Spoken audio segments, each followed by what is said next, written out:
السلام عليكم ورحمة الله وبركاته. بسم الله والحمد لله والصلاة والسلام على أشرف المرسلين وعلى آله وأصحابه أجمعين.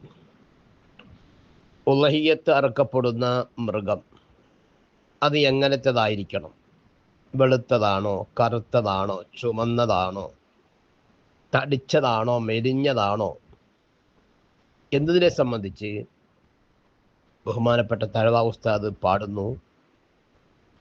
ആടിന്റെ നിറവും വെള്ളയായാൽ നല്ലതാ എന്നും ഇമാമുന ശാഫിഈ പറയുന്നതാ.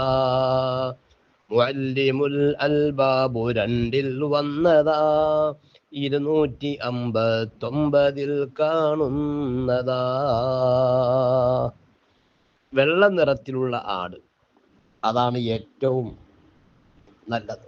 വഅഫ്ളലുഹാ അൽ ബയാളു ثم الصفراء ثم الغبراء ثم البلقاء ثم السواد ثم الحمراء എന്ന് കാണാം. ബാഫളിൽ ഇബ്നു ഹജർ ഹൈതമി റളിയല്ലാഹു അൻഹു പറയുന്നു, വെളുത്ത മൃഗം അതാണ് ഏറ്റവും അഫ്ളൽ. ثم الصفراء പിന്നെ മഞ്ഞയോടടുത്ത നിറം. സുമ്മൽ ഖബറാഉ പിന്നെ ചാരനിറം. അല്ലത്തി ലാ യസ്ഫു ബയാദുഹ വെളുപ്പ് നല്ലതുപോലെ പ്രകടമാകാത്ത ചാരനിറം, വെണ്ണീറിന്റെ നിറമുള്ള. സുമ്മൽ ബൽഖാഉ അതെന്താ, കുറച്ച് കറുപ്പും കുറച്ച് വെളുപ്പും. വഹിയമാ ബഅദുഹ അബയദു വ ബഅദുഹ അസ്വദു. സുമ്മ സൗദാഉ പിന്നെ കറുപ്പ്. സുമ്മൽ ഹംറാഉ പിന്നെ ചുവപ്പ്. ഇങ്ങനെ വ്യത്യസ്തങ്ങളായ നിറത്തിലുള്ളത് അറുക്കാമെങ്കിലും അൽ അബിയലു അൽ ഖാലിസു അഫ്ദൽ. ഖാലിസായ വെളുപ്പ്, നല്ല സുന്ദരമായ വെളുപ്പുള്ളതാണ് ഏറ്റവും നല്ലത് എന്ന് മഹത്തുക്കൾ നമ്മെ പഠിപ്പിക്കുകയാണ്. അപ്പം അതുകൊണ്ട് ആ ഒരു കാര്യം കൂടി ശ്രദ്ധിക്കുന്നത്. പക്ഷേ വെളുപ്പുള്ള മാടുകൾ കിട്ടാൻ പ്രയാസമാണ്. ആടുകൾ ധാരാളമുണ്ട്, മാടുകൾ കിട്ടാൻ പ്രയാസമാണ്. ആടിനെ അറക്കുകയാണെങ്കിൽ അത് ശ്രദ്ധിച്ചാൽ നമുക്ക് സാധിക്കുന്നതേ ഉള്ളൂ. മുൻഗണന വില അധികം വരുന്നതിലെന്ന അതധികമുള്ളതിലല്ല നേട്ടവുമെന്ന. വില അധികമുള്ള മൃഗമാണ് ഏറ്റവും നല്ലത്. എണ്ണം കൂട്ടിയിട്ട് കാര്യമില്ല, എണ്ണം കൂട്ടിയിട്ട് കാര്യമില്ല. പിന്നെയോ ആ അറുക്കപ്പെടുന്ന ആ മൃഗം നല്ല രൂപത്തിൽ തടിച്ചത്, നല്ല മാംസമുള്ളത് അതാവലാണ്. രണ്ടാടിനേക്കാൾ ഒന്നിനാ മാറ്റുള്ളത്, ഈ ഒന്ന് നല്ല തടിച്ചതായാലാണത്. രണ്ടിനെ അറുക്കുന്നതിനേക്കാൾ തടിച്ച ഉള്ള ഒന്നടുക്കലാണ് ഏറ്റവും നല്ലത്. അപ്പൊ അതുകൊണ്ട് ആകൽ ഏറ്റവും പ്രധാനപ്പെട്ടതാണ്. നമ്മുടെ ഉദ്ദേശം, നമ്മുടെ ആഗ്രഹം ഉളഹിയത്തറുക്കപ്പെട്ട മൃഗം, അതിൻ്റെ മാംസം വിതരണം ചെയ്യണം, എല്ലാവർക്കും കൊടുക്കണം. അത് കുറച്ചു പേർക്ക് കൊടുത്ത് കുറച്ചു പേർക്ക് കിട്ടാതാകുമ്പോൾ അതൊരു വിഷമമാണ്.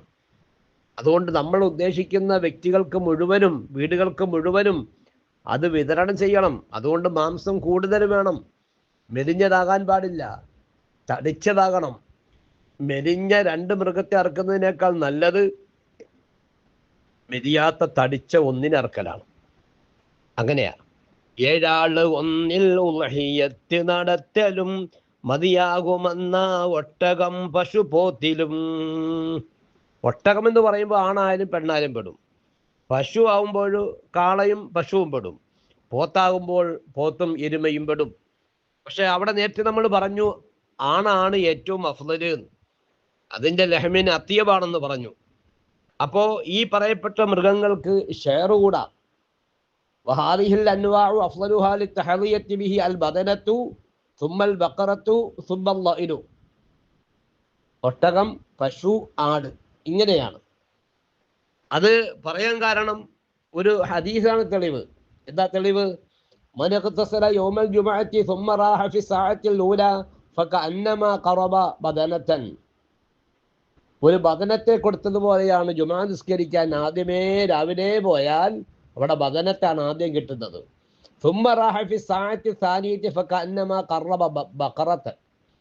രണ്ടാമത്തെ സാഹത്തിൽ പോയാൽ ബക്കറത്താണ് കിട്ടുക. സുമ്മറാഹ വമൻ റാഹ ഫി സാഅത്തി സാലിസത്തി ഫകഅന്നമാ ഖറബ കബിഷൻ, ഒരാടിനെ കൊടുത്ത പോലെയാണ്. ഈ ഒരു തർത്തീബാണ് മറ്റതിനും തെളിവ്. അപ്പോൾ ബദനത്ത്, ബക്കറത്ത്, ലഇന്. അപ്പൊ ഇതിനേക്കാൾ ചില പണ്ഡിതന്മാർ പറയുന്നു ലഇനാണ് ഏറ്റവും ശ്രേഷ്ഠത. ലിഅന്നഹു ലഹമുഹു അത്യബു, ഏറ്റവും നല്ല മാംസമാണ് ലഇന്, ചെമ്മരിയാട്, നെയ്യാട്. കോലാടിനേക്കാൾ നല്ലത് നെയ്യാടാണ്, ചെമ്മരിയാടാണ്. അത് പറ്റുന്നില്ലെങ്കിൽ പിന്നെ മഅസ്, കോലാട്. ചുരുക്കി പറഞ്ഞാൽ ആടല്ലാത്ത മൃഗങ്ങൾ അർക്കപ്പെടുമ്പോൾ അതിൽ ഷെയർ കൂടാവുന്നതാണ്. ഏഴിൽ കവിഞ്ഞാൽ പരിഗണിക്കുകയില്ല, ആർക്കും അബുബഹിയത്താകുവാൻ തരമില്ല. ഏഴാള് ചേർന്ന് നടത്തലേക്കാൾ അഫ്ളല്, ഒരുത്തന്നൊരാടൊന്നുണ്ട് നോക്ക് ഹിയായില്. ഒരാടിനെ അറക്കലാണ് ഏറ്റവും അഫ്ളൽ എന്ന് ഇഹ്യാ ഉലൂമുദ്ദീനിൽ ഗസാലി ഇമാം പറയുന്നുണ്ട്. കൂറാകുമ്പോൾ 7 പേരെ പറ്റുള്ളൂ, 8 പേര് പറ്റൂല. ഒരാൾക്ക് പറ്റും 2 പേര് കൂടാം, 3 കൂടാം, 4 കൂടാം, 5 കൂടാം, 6 കൂടാം, 7 വരെ കൂടാം. 7 കഴിഞ്ഞപ്പോൾ ഒരാളുടെ കൂടിയാൽ അതൊന്നും ഉദിയത്താവൂല. കൂടിയാൽ 7 ആകാൻ പറ്റുകയുള്ളൂ. കാരണം ആടിന്റെ സ്ഥാനത്താണ് 7 ഷെയർ ഉള്ളത്, 8 ആകാൻ പാടില്ല. അപ്പൊ അതുകൊണ്ട് ഈ വിഷയങ്ങളൊക്കെ മനസ്സിലാക്കി നാം പ്രവർത്തിച്ചാൽ നമ്മുടെ ഉളഹിയത്ത് പൂർണ്ണമായും അത് ഉളഹിയത്താകും. അതിന്റെ പ്രതിഫലം നമുക്ക് കിട്ടും. അള്ളാഹു അതിന് തൗഫീഖ് നൽകട്ടെ. ആമീൻ.